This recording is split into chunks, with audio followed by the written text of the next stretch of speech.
Então vamos lá para a nossa parte de hoje, continuando então a primeira carta de Paulo aos Coríntios, aula 6. Lembrando que nós estamos vendo aqui um trecho que vai, a partir depois da introdução que a gente tem até o versículo 9 do capítulo 1, é um trecho que a parte grande dele vai até o capítulo 6, versículo 20. Como eu falei para vocês na semana passada, é como se assim Paulo tivesse. Porque nós sabemos, que nós já vimos isso na primeira aula, que essa que nós chamamos de primeira carta de Paulo aos Coríntios, na verdade, é uma segunda carta. Paulo tinha escrito uma carta antes, essa carta foi respondida pelos coríntios, ele recebeu das mãos de Epáfras e outros que vieram de Corinto, levando a Paulo, que estava em Éfeso, uma carta dos coríntios de resposta, mas ao mesmo tempo ele é informado pelas pessoas da casa de Cloé de coisas que estavam acontecendo na igreja de Corinto. Então, ele, na primeira parte da carta, ele trata dos assuntos que ele foi informado pela casa de Cloé. Depois, ele vai tratar dos pontos morais que tinham na igreja, das divergências a respeito da carta que eles escreveram para ele. Então, por isso é dividido em duas partes. Nós ainda dividimos essa primeira parte em duas, que seria a primeira parte que vai até o capítulo 4, versículo 21, tratando de uma igreja dividida, e a partir daí até o capítulo 6, versículo 20, as questões de moralidade. E dividimos essa parte da igreja dividida em, em outros subtópicos. Nós vimos já a loucura de Deus e um Messias crucificado, que foi do capítulo 1, do versículo 18 ao 25. Hoje, a gente vai ver a loucura de Deus dos crentes de Corinto, do versículo 26 ao 31. Semana que vem, a loucura de Deus, a pregação de Paulo, e aí a gente encerra esse primeiro subtópico, tá? Isso aqui nós vimos já na semana passada, em que aquela primeira parte estava, na verdade, ligada com o versículo 17, em que ele está tratando da questão de sabedoria, lidando com isso, usando essa questão que era o discurso dos coríntios. Agora, hoje, a gente vai ver, então, a partir do versículo 26 até o versículo 31, dentro da mesma argumentação que Paulo tinha construído até ali, que era colocar em lados opostos a sabedoria humana versus a sabedoria de Deus, ele vai argumentar aqui, nesse pequeno trecho que nós vamos ver hoje, usando o próprio exemplo dos crentes de Corinto. Ele vai usar a vida deles mesmo como uma forma de argumentar a superioridade da sabedoria de Deus sobre a sabedoria humana. Porque apesar dos coríntios se vangloriarem, e vanglória é um tema que realmente ele vai tratar, ele vai citar especificamente aqui nesse trecho que nós vamos ler, ele lembra que eles eram pessoas de origem humilde. Não que eles eram pobres, nós vamos ver isso também depois, mas eles eram pessoas de origem humilde, eles não eram da classe intelectual dos gregos. E, dessa maneira, eles eram um exemplo da loucura de Deus, porque Deus escolheu chamá-los ao invés de chamar os nobres. Então, eles eram uma prova de que aquilo que ele estava dizendo era verdade, que a loucura de Deus, quer dizer, a expressão que ele usa, de chamar os humildes dessa forma, humilhar os sábios desse século. Assim, Paulo deixava claro que a ação de Deus salvadora vem do propósito de Deus nesse sentido. Ou seja, Deus se move no sentido da salvação.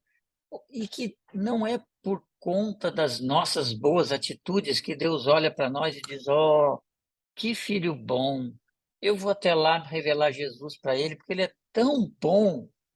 E é assim que nós pensamos, né? Às vezes eu já escutei pessoas dizerem assim, eu mesmo já usei algumas vezes essa expressão: "Nossa, fulano é tão bom, só falta conhecer Jesus." Ora bolas, se falta conhecer Jesus, falta tudo, mesmo que ele seja tão bom. Ele é tão bom aos nossos olhos, mas sem Cristo, o que o Evangelho nos ensina é que as nossas boas atitudes sem Cristo não tem, do ponto de vista de eternidade, não tem valor. Tem valor do ponto de vista humano. As pessoas nos consideram pessoas superiores, pessoas melhores. Mas diante de Deus para efeito de relacionamento com Ele e salvação, as nossas boas atitudes, elas não têm valor. E assim, quando o que Paulo vai usar de argumentação, assim, vocês não tinham nada a oferecer, vocês estavam de mãos vazias, mas Deus, em sua infinita sabedoria, houve por bem que vocês conhecessem o Evangelho e vocês se achegassem a Ele através disso. Deus não achou por bem escolher aquelas pessoas que vocês acham que são as melhores para poder revelar o Evangelho a elas. É isso que ele vai usar, o exemplo deles próprios, nesse trecho que a gente vai ler aqui, do versículo 26 ao 31. Eu hoje coloquei aqui para vocês novamente na nova versão internacional, a NVI. Então, Paulo escreve assim: irmãos, pensem no que vocês eram quando vocês foram chamados. Poucos eram sábios segundo os padrões humanos. Poucos eram poderosos, poucos eram de nobre nascimento. Mas Deus escolheu as coisas loucas do mundo para envergonhar os sábios, e escolheu as coisas fracas do mundo para envergonhar os fortes. Ele escolheu as coisas insignificantes do mundo, as desprezadas e as que nada são, para reduzir a nada as que são, para que ninguém se vanglorie diante dele. É, porém, por iniciativa dele que vocês estão em Cristo Jesus, o qual se tornou sabedoria de Deus para nós, isso é, justiça, santidade e redenção. Para que, como está escrito, quem se gloriar, glorie-se no Senhor. Veja algumas coisas importantes que nós vamos ver aqui. Primeiro, a repetição de palavras sábias e sabedoria. Paulo está tratando desse tema. O surgimento da palavra vanglória. E o uso, novamente, aqui de uma citação do Antigo Testamento. Quando Paulo diz como está escrito, toda vez que você encontra na Bíblia como está escrito, é uma citação das Escrituras. Então, a gente percebe aqui aquilo que eu já falei, mais a repetição dessas palavras. Paulo está usando o exemplo deles próprios aqui para falar com eles. Só esclarecendo para vocês, o Preben Wang, num livro que ele escreve sobre 1 Coríntios, que a gente está usando também como base aqui, ele fala isso a respeito de sabedoria. Porque, às vezes, quando a gente fala sobre sabedoria aqui, a gente enxerga isso dentro da mentalidade ocidental do século XXI. Para a gente entender e se colocar dentro do contexto, ele escreve isso aqui no livro dele. No mundo antigo, sabedoria não era um conceito abstrato, desvinculado da vida diária. Pelo contrário, era um modo de viver baseado em determinado entendimento do propósito da vida e de quais ações cumpririam de modo satisfatório esse propósito. Diversos filósofos competiam para conquistar seguidores para sua proposta específica de como viver. Então, quando Paulo está falando sobre sabedoria, a gente fala isso aqui, você fala, poxa, mas você olha para o nosso mundo de hoje, em que isso nem é tão valorizado assim. Hoje a gente valoriza muito mais o ter dinheiro do que ter sabedoria. Então, para a gente, não, às vezes pode não fazer tanto sentido. Mas dentro daquele contexto do século I, no mundo oriental, esse conceito de sabedoria ele era muito importante. As pessoas viviam em função disso. É interessante, se você um dia tiver a oportunidade de visitar a Grécia, você vai perceber que eles têm ainda hoje o costume de, às vezes, se sentarem em mesas de café, de bares, e ficar discutindo conceitos a respeito da visão de mundo. Isso, no século I, era muito forte. As pessoas discutiam muito isso, sabedoria, e era um conceito que fazia parte do cotidiano deles. Por isso era muito importante, por isso que Paulo vai tratar desse assunto aqui.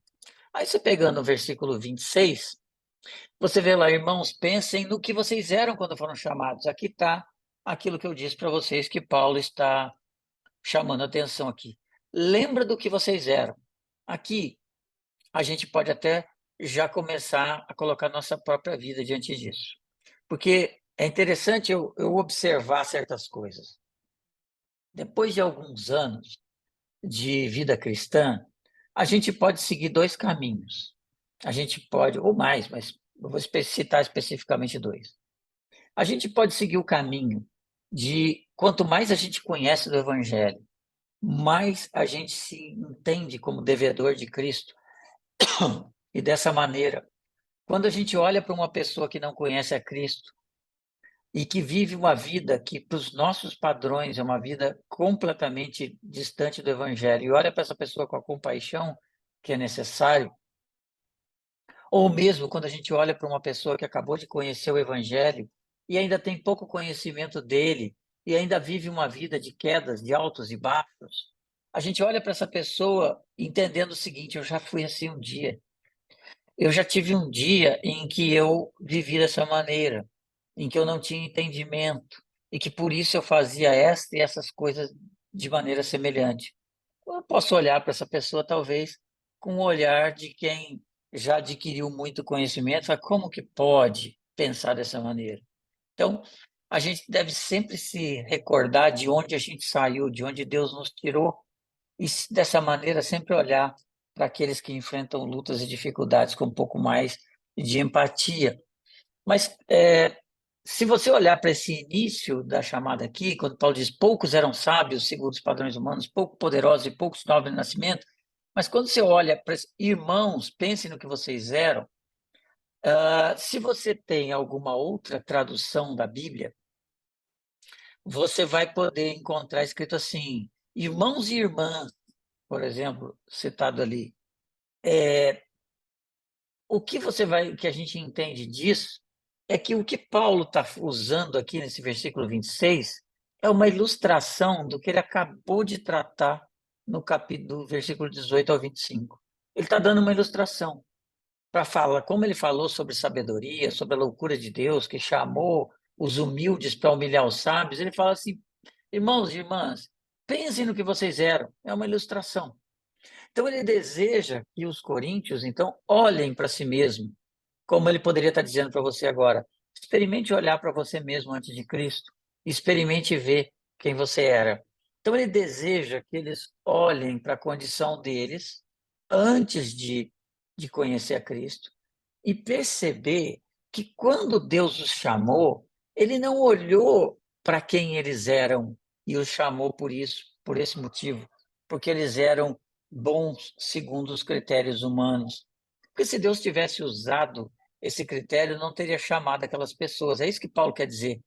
Se Deus usasse para escolher as pessoas o critério que vocês estão usando para me avaliar, ele não teria chamado nenhum de vocês. É essa a intenção de Paulo colocar aqui. Deus escolheu como uma forma até contraditória segundo o conceito desse. Perceba como os coríntios estavam sendo contraditórios na posição deles. Eles estavam avaliando Paulo segundo o seguinte: Paulo não é bom o suficiente. Por quê? Porque Paulo não fala tão bem, porque Paulo nos ensina coisas muito elementares do Evangelho. Nós já chegamos numa espiritualidade muito elevada, nós precisamos de alguém que fale com mais eloquência, alguém que ensine mistérios a respeito do Evangelho. Paulo não é bom o suficiente para a gente. Ele fala: olha, se Deus usasse para avaliar vocês o mesmo critério que vocês estão usando para me avaliar, ele não teria chamado nenhum de vocês. É isso que Paulo quis dizer com esse primeiro parágrafo aqui. E na sequência, ele ainda diz: poucos eram sábios, segundo os padrões humanos, pouco poderosos e poucos de nobre nascimento. Ele está dizendo isso usando os critérios humanos, os mesmos critérios que eles estavam usando para avaliar. Paulo está usando aqui de uma certa ironia com eles. É isso que ele está falando aqui para eles. Mas vamos olhar isso de outra maneira.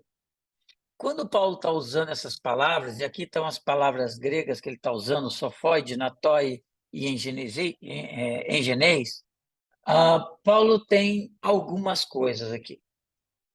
Ele, primeiro,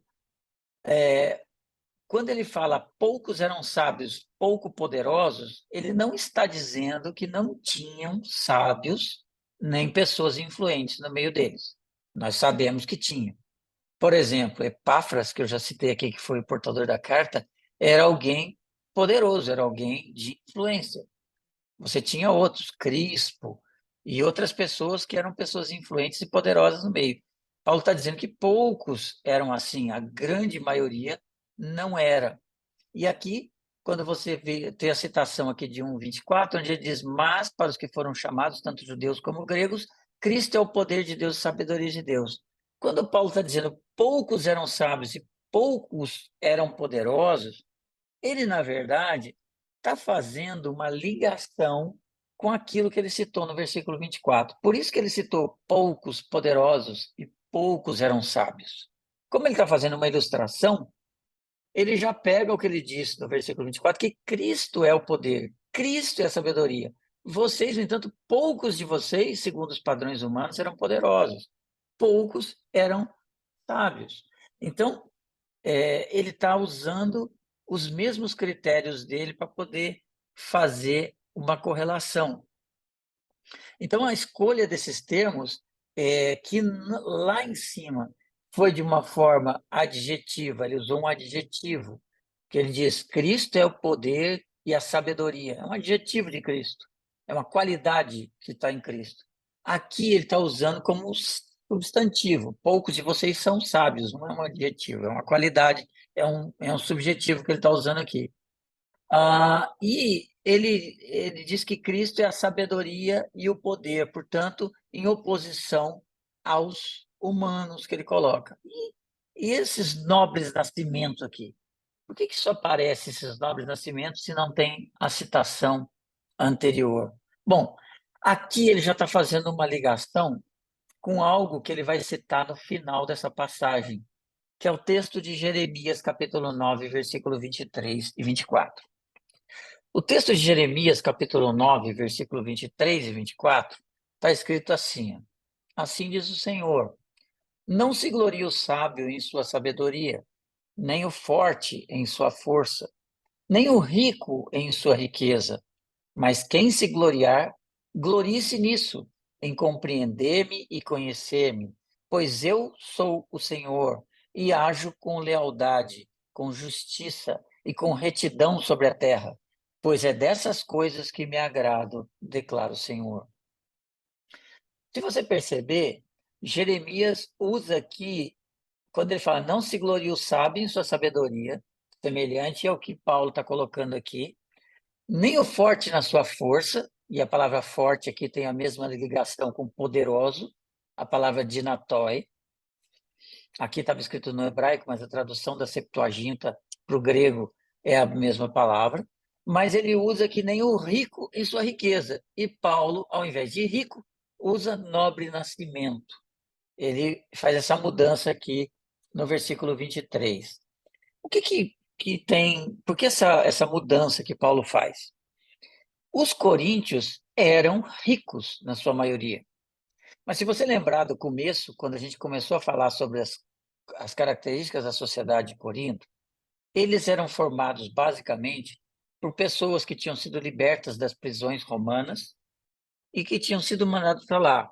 E eles se enriqueceram em Corinto. Lembra? Corinto, cidade portuária, muitas pessoas vinham, muito comércio. Essas pessoas se enriqueceram, riqueza eles tinham. Mas eles eram o que nós poderíamos chamar hoje de novos ricos. Eles não eram pessoas que vinham de famílias ricas e, portanto, pessoas nobres, que tinham posição de nobreza na sociedade. Eles eram pessoas que tinham ficado ricas por condições econômicas. Por isso, Paulo usa a expressão nobres de nascimento. Não caberia que Paulo dizer poucos de vocês eram ricos, mas ele diz poucos de vocês eram de nobres nascimento.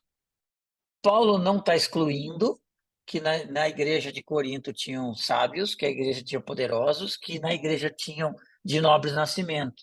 Ele está simplesmente dizendo que poucos eram assim. A preocupação de Paulo aqui não é a preocupação de dividir as pessoas em classes, de dizer que na igreja tinham poucas pessoas ricas, poucas. Não, que seria uma preocupação sociológica. A preocupação dele é falar de Deus, a preocupação dele é teológica, a preocupação dele é fé, a preocupação dele é salvação. Então, o que ele quer nos ensinar? Que a fé em Cristo deve nos levar a compartilhar verdades do Evangelho com todos, independente da sua classe.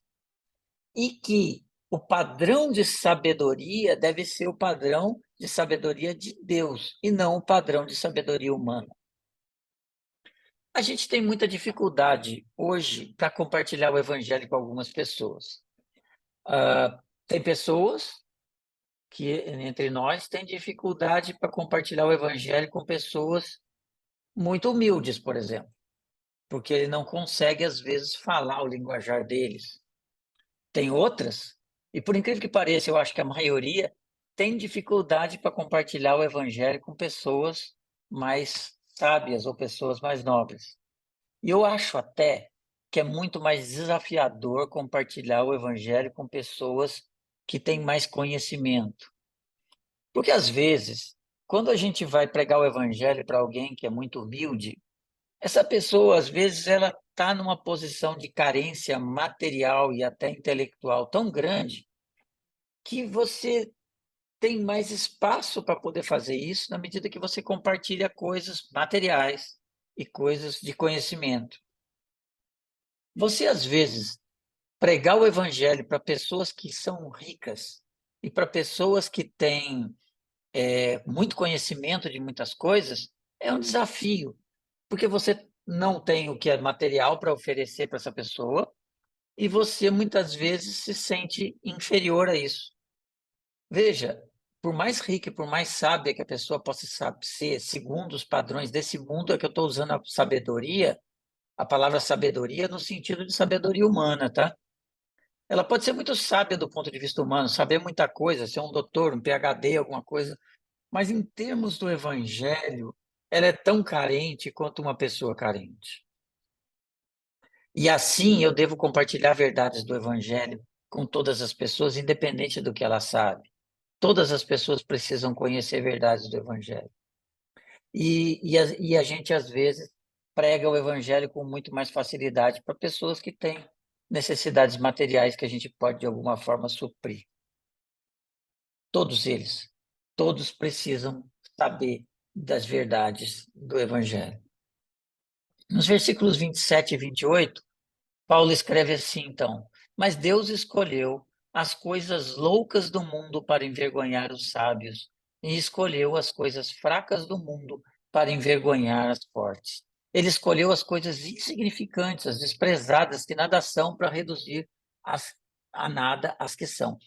É interessante porque, se a gente for pensar assim, ah, quando Paulo diz, lembrem que vocês eram o que vocês eram, os coríntios devem ter lido isso aqui e ter entendido assim, peraí, o que Paulo está querendo dizer para a gente? Está querendo dizer que a gente não é nada? Que a gente é despreparado? Que isso? Que absurdo! E essa talvez seja a reação de alguém que se acha muito mesmo. E quando eu chego para uma pessoa que de repente tem muita coisa e digo, olha, você é pobre diante de Deus. Que isso? Você está querendo me humilhar? A intenção de Paulo não era, de maneira nenhuma, humilhar, porque nós é que somos assim, né? A gente chega, às vezes, diante de uma pessoa muito altiva e a gente quer mostrar que é superior a ela, a gente vem todo cheio de conhecimento para mostrar que você não sabe nada. Não era essa a intenção de Paulo. A intenção de Paulo não era de humilhar os coríntios, mas de exaltar o poder de Deus. Então, quando ele diz para eles que eles não eram nada, ele está querendo mostrar o seguinte: olha como Deus é grande. Mesmo vocês não sendo nada, mesmo eu próprio não sendo nada, mesmo nós não tendo nada que pudesse oferecer a Ele, Ele mesmo assim olhou para nós com graça e misericórdia. Essa é a intenção de Paulo. Tenta fazer uma ideia do seguinte: você tem que dar um presente para alguém. E você já deve ter passado por uma situação assim. Você tem que dar presente para uma pessoa que tem tudo. A pessoa tem tudo e você tem que dar um presente para ela. Você pensa assim: meu Deus, o que eu vou dar de presente para essa pessoa que tem tudo? Tem nada, não falta nada para essa pessoa, não tem necessidade material nenhuma. O que eu vou dar? E você se sente em dificuldade. Quando você olha para uma pessoa que não tem nada e você chega para ela, às vezes, com uma coisa que para você é muito simples, para aquela pessoa é sabe, é algo, como que pode ele me dar um presente desse? É uma comparação muito tosca, mas é a comparação que a gente pode fazer para a gente tentar se colocar dentro da situação.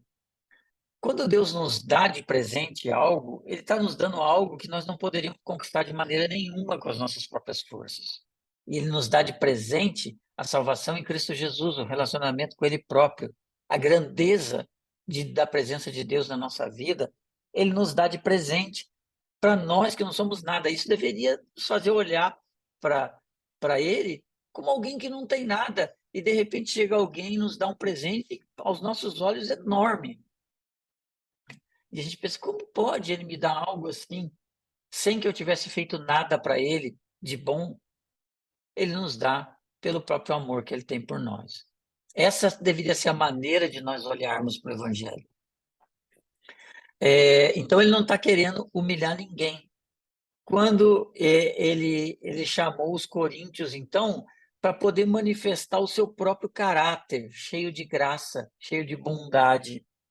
Deus não está em dívida com ninguém e, portanto, ele não precisa prestar contas do que ele faz para ninguém. Aqui nesses versículos, Paulo faz uma relação com o que ele citou no versículo anterior. Ele cita aqui coisas loucas do mundo em contraposição com os sábios que ele citou do versículo 26. Coisas fracas do mundo em contraposição com poderosos e coisas insignificantes com de nobre nascimento. Se Deus chamou poucos sábios, poucos poderosos e poucos de nobre nascimento, significa que ele chamou muito das coisas loucas, das coisas fracas e das coisas insignificantes. Paulo está dizendo para os coríntios que muitos ali eram coisas loucas diante de Deus, pela sabedoria de Deus, fracos e insignificantes. Na verdade, todos eram assim diante de Deus. É isso que Paulo quer dizer para eles. Coisas insignificantes, as desprezadas, as que nada são, para reduzir as nada as que são. Aqui tem algo interessante, a expressão nada. A expressão nada, ela tem um sentido, da maneira como Paulo usa, no sentido de anular. É um termo que tem um sentido de colocar o futuro em movimento. Paulo aqui, ele está dando a ideia de que está se cumprindo aquilo que Deus prometeu. Quando, desde o Gênesis até o Novo Testamento, nós temos ali a promessa daquilo que Deus faria. Tanto que você vê que já no próprio Gênesis, Deus fez tudo a partir do nada. Então, quando ele diz que para as que nada são, pegou as que nada são para poder reduzir a nada as que são, Paulo está usando aqui um termo que dá sentido para nós de que Deus está colocando em movimento aquilo que ele prometeu fazer. É isso que a gente quer dizer como uma citação escatológica. Escatologia tem a ver com o cumprimento de todas as coisas. Então, quando a gente vê as coisas que Deus prometeu se cumprirem, nós estamos dizendo que aquilo é uma atitude escatológica. Quando Paulo viu isso aqui, ele está dizendo para vocês: o que está acontecendo com vocês é o cumprimento do que Deus prometeu, que do nada faria tudo. Então, de pessoas que não são nada, Deus está criando a sua igreja através de Cristo Jesus. Ele pegou pessoas que não são nada e revelou essas pessoas a sua grandeza e transformou essas pessoas em corpo de Cristo. Então, Paulo dá o entendimento de que é o cumprimento das profecias e, portanto, ela é algo que é o cumprimento escatológico. E aí, ele vai dizer o seguinte: por que Deus fez isso? Ele fez isso para que ninguém se vanglorie diante dele, para que ninguém diga que Deus tinha realmente que me salvar, afinal de contas, eu sou tão bom, não sou tão inteligente, sou tão isso. Então, o propósito de Deus é não permitir que a gente se vanglorie, que a gente se ache de alguma forma. A cruz de Cristo retira de nós a possibilidade de qualquer um de nós se apresentar diante de Deus e achar que é alguma coisa. Lembra daquela parábola que Jesus conta do sacerdote e do samaritano que estão diante dele, em que o sacerdote ora a Deus e diz: Ó Senhor, o fariseu ora e diz: ah, ó Senhor, muito obrigado, porque eu não sou como esse samaritano, porque eu não sou isso, que eu não sou aquilo. E o samaritano diz: Senhor, tem misericórdia de mim? Essa visão é que tem que ser. A visão do fariseu e a visão ali é mais ou menos similar a essa. Nós temos que entender que diante de Deus nós não somos nada. Não importa o que eu seja nesse mundo. Eu tenho que conhecer mais a respeito do Evangelho para entender que cada vez eu sou menos. E vanglória é uma palavra que vai ser usada aqui pela primeira vez, é um verbo usado aqui que provavelmente tem relação com o texto de Jeremias que Paulo vai citar aqui no versículo 31. Essa palavra, vanglória, esse verbo aqui, é um verbo de tradução muito difícil e que, neste contexto que Paulo usa aqui, parece ter uma clara relação com confiança. O que Paulo quer dizer? Não confia aqui nos seus méritos próprios diante de Deus. Não confie em você mesmo diante de Deus. Nós, muitas vezes, nos vangloriamos por aquilo no que nós depositamos muita confiança. Nós confiamos demais em nós mesmos e dessa forma nós nos vangloriamos naquilo que nós somos.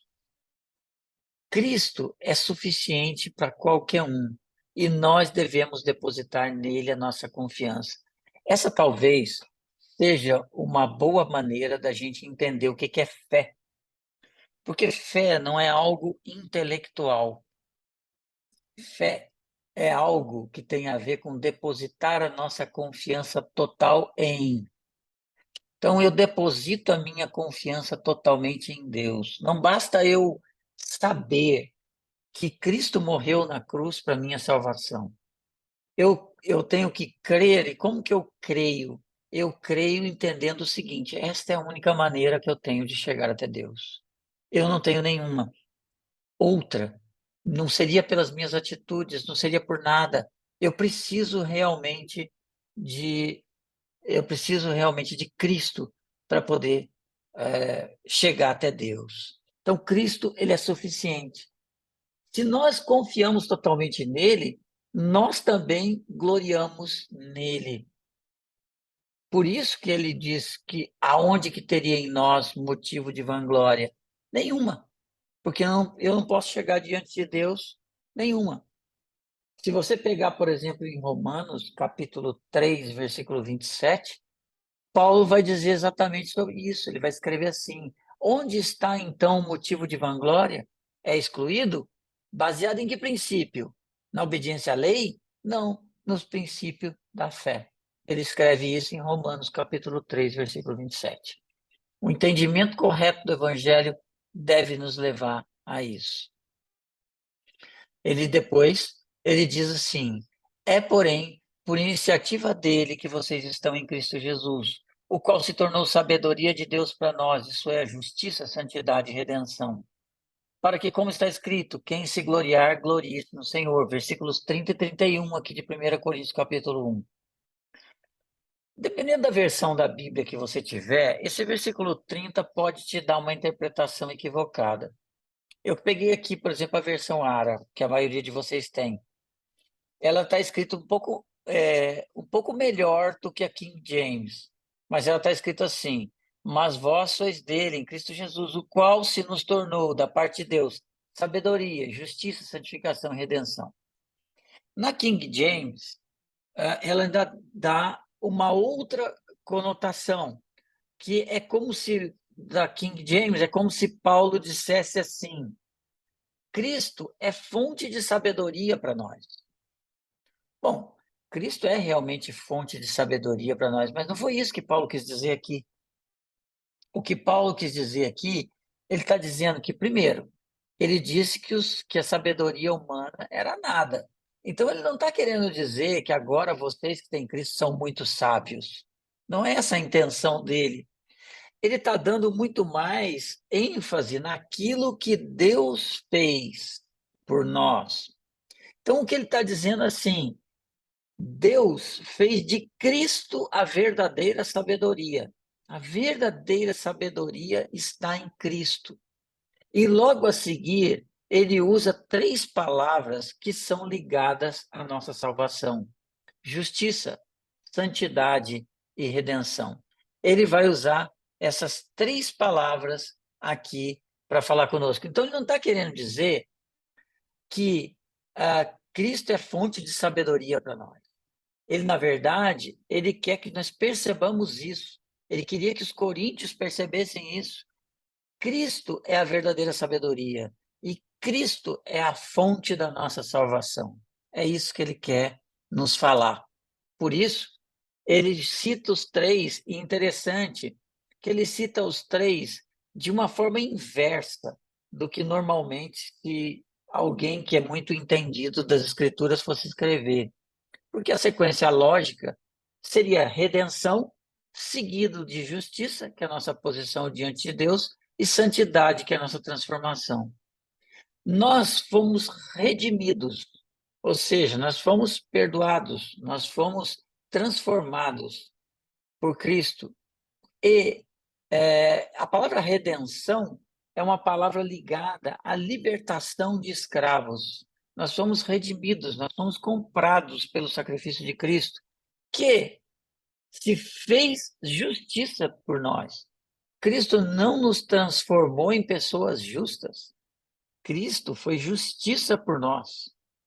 E, em terceiro lugar, Cristo nos transforma dia a dia. Então, a sequência lógica seria essa: Cristo nos libertou da escravidão do pecado, fazendo-se justiça por nós, e Cristo nos transforma dia a dia. Paulo, no entanto, escreve justiça, santidade e redenção. Paulo tinha, nesse momento, uma provável intenção de querer simplesmente opor esses termos que são ligados à nossa salvação à sabedoria humana que os coríntios estavam tanto exaltando. A palavra justiça que Paulo usa aqui é um termo forense, que quer dizer ser declarado justo. Imagine-se diante de um juiz para julgar a sua culpa e o juiz te declara inocente. É essa palavra que Paulo quer dizer aqui. E a gente usa, inclusive, esse exemplo. O que Cristo fez por nós é como se nós estivéssemos diante de Deus, o nosso juiz maior, e ele olhasse para nós e visse toda a nossa injustiça. Mas, na medida em que Cristo pagou por nós, ele diz: você é culpado, mas eu te declaro justo, porque a sua culpa foi paga em Cristo. Então, é ser declarado justo.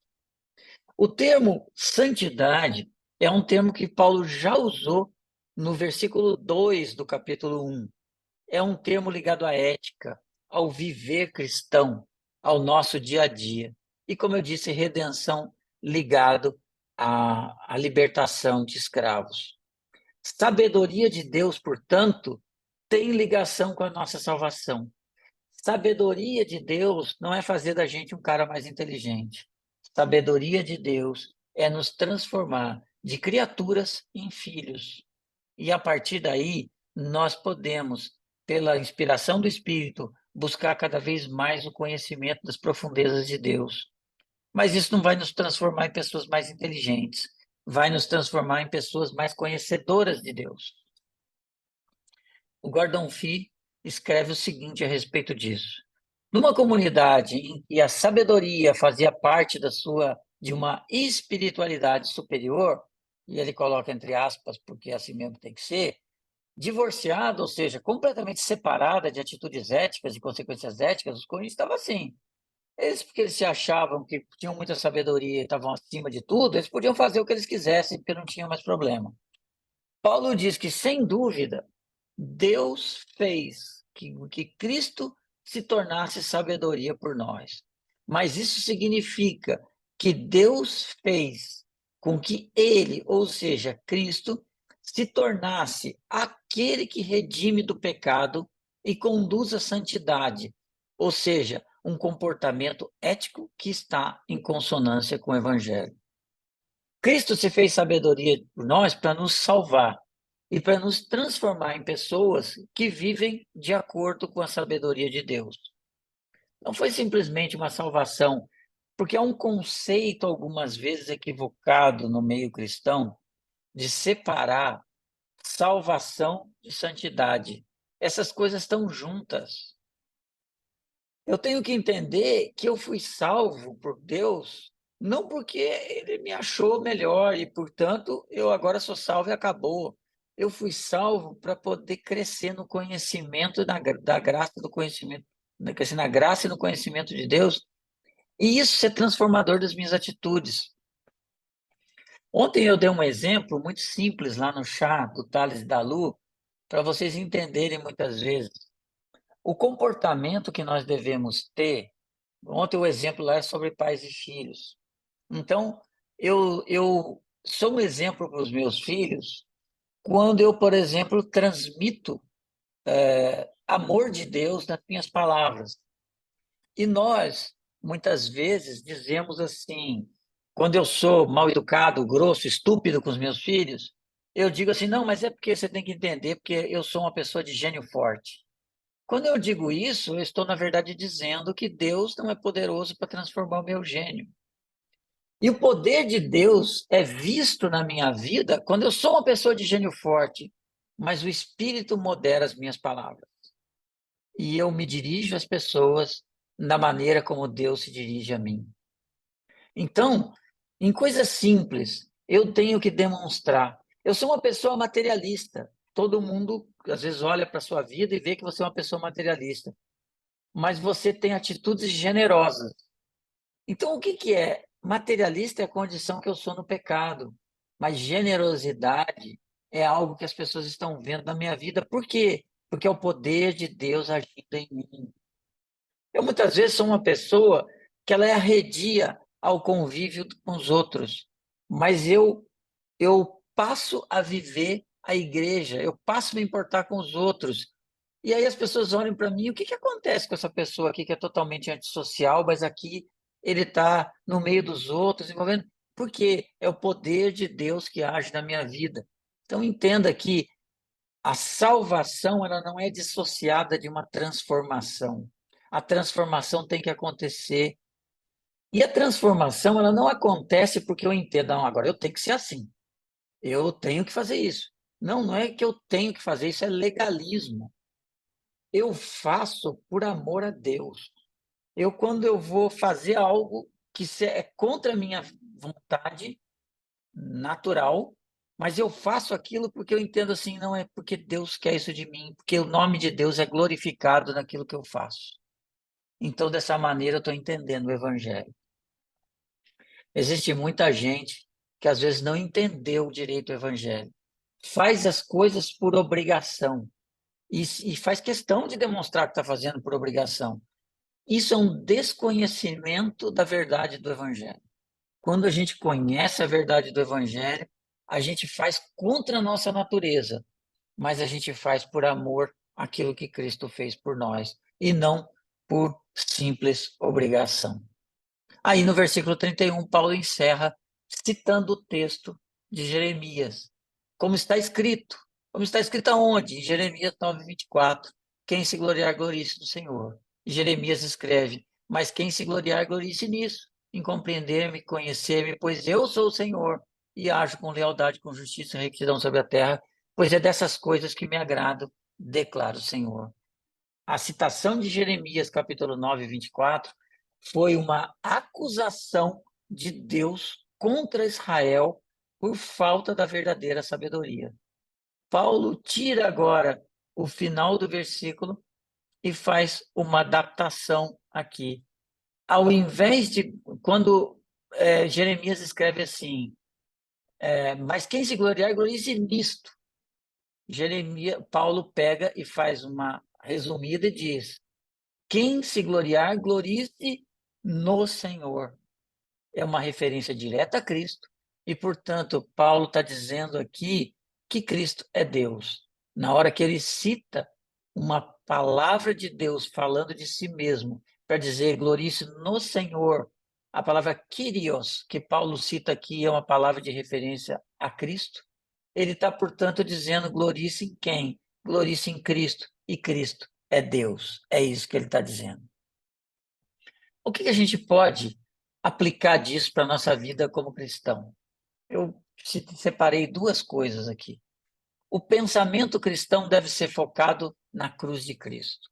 Nós devemos levar nossa vida focado na cruz de Cristo. Nós devemos mover nossa vida e entender que Cristo é tudo que nos basta. Até as coisas mais nobres. Ontem a gente também estava num chá, tratando de chá de bebê, filhos, herança de Deus e tudo mais. Mas perceba que tudo que nos move, Deus tem que estar presente em primeiro lugar na nossa vida. Nós somos mestres a dividir a nossa vida em departamentos. E existem, inclusive, os departamentos gospel. Eu gosto de citar uma coisa que eu já ouvi várias vezes de vários cristãos, e eu queria que você refletisse sobre isso, se esse é um pensamento que você tem. A falta do entendimento da cruz faz com que as pessoas não entendam o que é a igreja. Porque olha só que sério, Paulo vai dizer aqui para frente, nós vamos estudar isso, que a igreja é o corpo de Cristo, que ele é o cabeça desse corpo. Tá? Se eu não entendo corretamente isso, eu não entendo o conceito de igreja. E aí eu vejo algumas pessoas pegarem coisas boas da vida e separar de igreja. Tipo, não, primeiro é Deus, depois família, depois igreja. Gente, se você pensa assim, procura na Bíblia para ver se você encontra em algum lugar em que Deus dá essa instrução. Primeiro é Deus, e Deus está acima de tudo e permeia todas as coisas. Família, trabalho, igreja, tudo isso. Nós devemos viver o Evangelho em todas as áreas da nossa vida. Portanto, não existe divisão de prioridade para nós. A prioridade para nós deve ser Deus e Ele deve permear todas as coisas. Nós devemos ter a nossa vida focada na cruz de Cristo e entender, assim como Paulo está dizendo para os Coríntios, lembre-se do que vocês eram. Se você se converteu de fato e você entende para onde você estava indo sem Cristo, basta você olhar para trás e entender, meu Deus, e o que eu fiz para Deus para poder Ele ter esse amor por mim e se revelar a mim e me salvar? Não fiz nada. Então eu sou devedor e a minha vida deve ser movida por isso. Quando você estiver desanimado com alguma coisa, lembre-se disso. E da mesma maneira, eu devo cuidar para que eu não busque agradar a Deus por esforço próprio.